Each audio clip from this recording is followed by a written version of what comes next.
마켓 무버입니다. 트럼프 미국 대통령이 전 세계를 상대로 메가톤급 상호 관세를 발표했습니다. 모든 수입품에 기본적으로 10%의 관세를 부과하고 한국 등 60여 개 국가에는 추가로 플러스 알파를 더 부과하는 것이 이번 상호 관세 발표의 골자인데요. 국가별로 상호 관세율을 좀 살펴보면 일단 캄보디아와 베트남이 40%대로 가장 높게 측정이 됐습니다. 중국도 34%대, 대만도 32%로 책정이 됐고요. 인도가 26%, 한국은 25% 수준이 나왔습니다. 한국의 경우에는 FTA를 미국과 체결한 국가들 안에서는 가장 높은 수준으로 책정이 된 것으로 풀이가 됐고요. 이 밖에 일본이 24%, 유럽연합 역시 20%대 관세를 부과받게 됐습니다. 이를 두고 증권가에서는 예상보다 좀 강력한 조치였다라고 평가를 했는데요. IM증권에서는 최악의 시나리오가 현실화됐다라면서 국내 경기에 상당한 타격이 불가피할 것으로 내다봤습니다. 국내 시장의 입장에서도 단기적으로 추가적인 조정 리스크에 노출될 여지가 커서 보수적인 접근이 필요할 시점이다라고 조언하기도 했습니다. 키움증권 측에서는 단기적인 변동성이 불가피하게 나타나갔지만 이런 변동성이 길지는 않을 것으로 내다보기도 했는데요.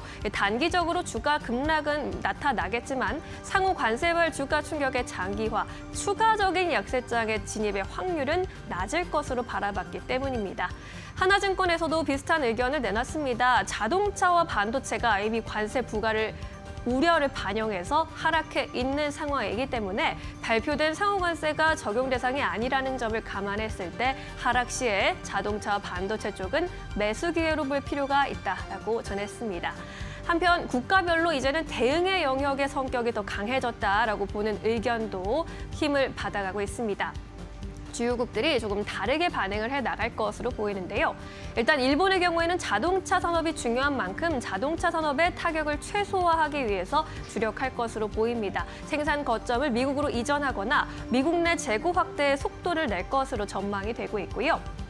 대만의 경우에는 반도체 산업을 지키기 위해서 반도체 중심의 대미 수출 전략을 수정하는 것을 검토하고 있는 것으로 보입니다. 유럽연합과 중국의 경우에는 조금 더 강경한 대응 전략으로 맞설 것으로 보이는데요. 유럽연합은 미국의 서비스 수출에 대한 타격을 예고한 바 있고요. 중국의 경우에도 반드시 단호하게 반격하겠다면서 WTO 제소 등을 강경 대응을 선언한 바 있습니다. 한편 영국의 경우에는 보복 관세 대신 침착하고 차분한 대응을 천명했는데요. 영국의 경우에는 10%대 관세율을 부과받은 상황입니다.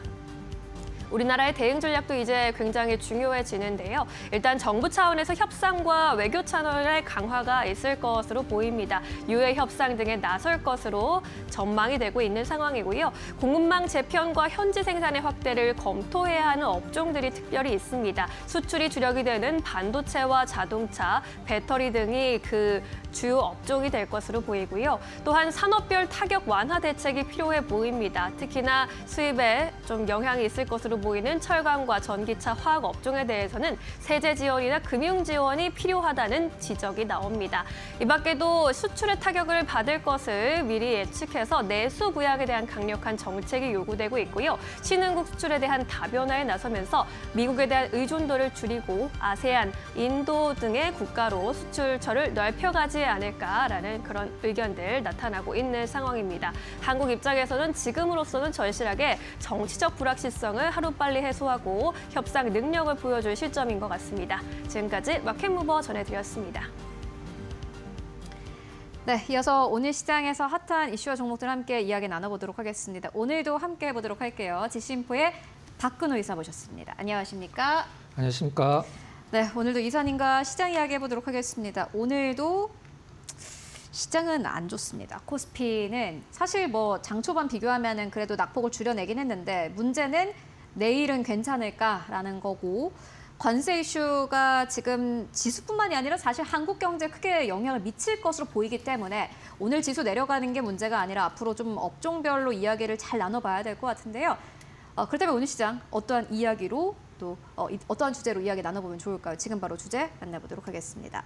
관세 충격을 그대로 받은 시장, 관세 리스크가 오늘 말고 앞으로 계속해서 노이즈가 확대될 업종이 있다면 질문을 드려보도록 하겠습니다. 사실 지금 좋은 건 뭐예요? 관세 무풍지대에 있는 건 뭐예요? 라고 질문 드리면 좋을 것 같은데 그것보다는 일단 최악을 피해가는 게 가장 좋지 않을까 하는 생각이 들고요.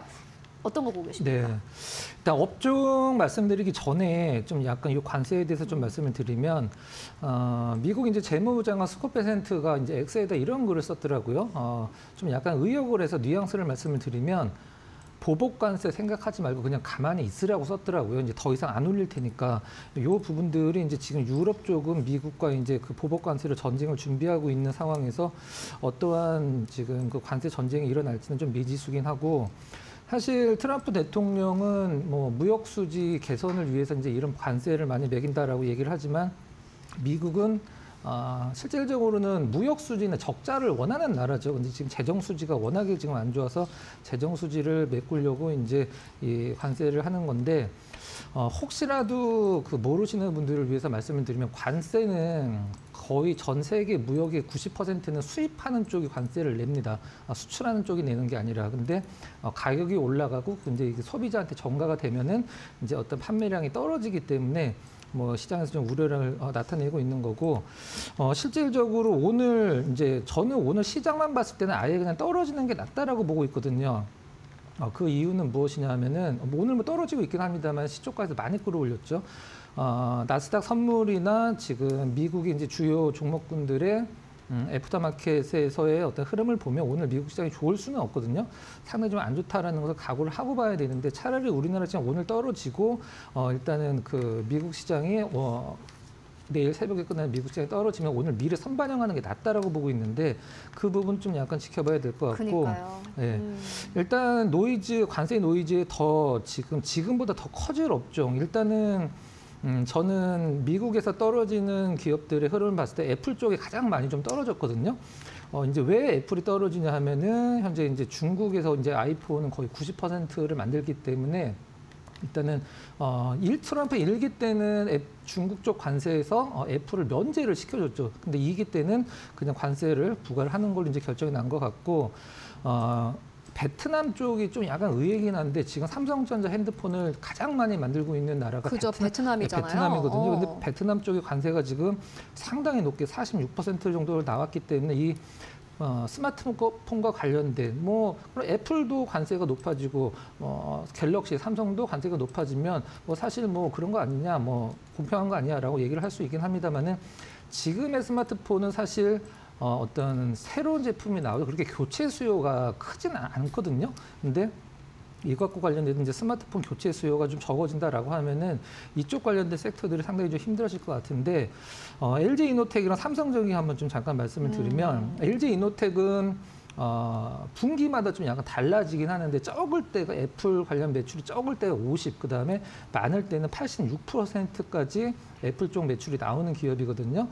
그래서 오늘 시장에서 그것과 관련돼서 좀 더 하락이 나오는 것 같고 삼성전기 같은 경우는 한 절반 정도, 한 40% 이상이 이제 삼성전자 쪽으로 나오고 그다음에 중국 쪽의 매출이 좀 약간 요즘에 늘어나서 약간 다원화시킨 부분은 나름대로 긍정적이라고 볼 수 있긴 합니다만은 아무래도 삼성전기, 이노텍 모두 이제 애플 쪽 매출, 그다음에 삼성전기 쪽의 매출이 상당히 큰 부분을 차지하고 있기 때문에 이런 것들이 이제 시장에서 먼저 좀 반응을 한 거라고 이제 보시면 될 것 같아요. 일단 애플 쪽에서 이 관세 때문에 영업이익의 7% 정도 감소 효과가 나올 것이다라고 이제 보고서가 나왔는데 일반 기업들의 7%와 이제 애플의 7%는 그 규모 자체가 틀리죠. 다르죠. 애플이 한참 주가 높았을 때 애플 하나 팔면 우리나라 전체 주식 다 사고도 남은 적이 있었거든요. 그렇기 때문에 일단 스마트폰 관련된 기판이라든가 카메라 모듈이라든가 이런 쪽은 일단은 오늘 많이 떨어졌다라고 해서 가격적인 메리트가 생겼다 이런 식으로 생각을 하지 마시고 조금 더 기다리는 게 나을 것 같고요. 실질적으로 이제 저는 가장 중요한 게 이 관세 전쟁이라고 표현을 할게요. 관세 전쟁으로 인해서 이제 경기 지표가 발표가 될 때 어느 정도 영향이 있는지, 만약에 안 좋아지긴 했지만 뭐 그렇게 큰 영향은 없는데라고 하면 거기서 시장이 좀 약간 상당히 좀 좋은 반응을 보일 것 같고, 역시 예상대로 지표가 상당히 안 좋게 나오면 그게 이제 관세 이유 때문이라고 한다라고 하면은 시장이 좀 한동안 좀 약간 침체 국면을 벗어나기 좀 힘들지 않을까라는 생각을 좀 하고 있습니다. 그래서 답변을 드리면, 정리를 하면 뭐 다 안 좋죠. 다 안 좋은데 일단은 뭐 스마트폰 쪽은 당분간 조금 보수적인 관점에서 볼 필요성이 있다. 이렇게 정리를 하도록 하겠습니다. 한국에 또 애플 관련주 꽤 많습니다. 애플 스마트폰 관련주, 특히나 뭐 삼성도 역시나 마찬가지로 공장이 베트남에 있죠. 이에 따른 악영향은 분명할 것으로 보여지고, 많은 미국의 이제 IB도 이렇게 얘기를 합니다. 애플은 특히나 관세에 굉장히 민감한 기업이다. 이렇게 표현을 하고 있습니다. 일단 오늘 밤에 열릴 뉴욕 증시에서 관련된 기업들의 주가 낙폭이 얼만큼 확대가 될지, 그리고 여기서 저가 매수가 들어올지, 그리고 또다시 월가에서 이러한 부분들을 어떻게 평가할지를 잘 체크해 보시는 게 좋을 것 같습니다. 다만 지금은 절대 저가 매수 구간은 아니다라는 박근호 이사님의 의견 또 강조를 해드리고요.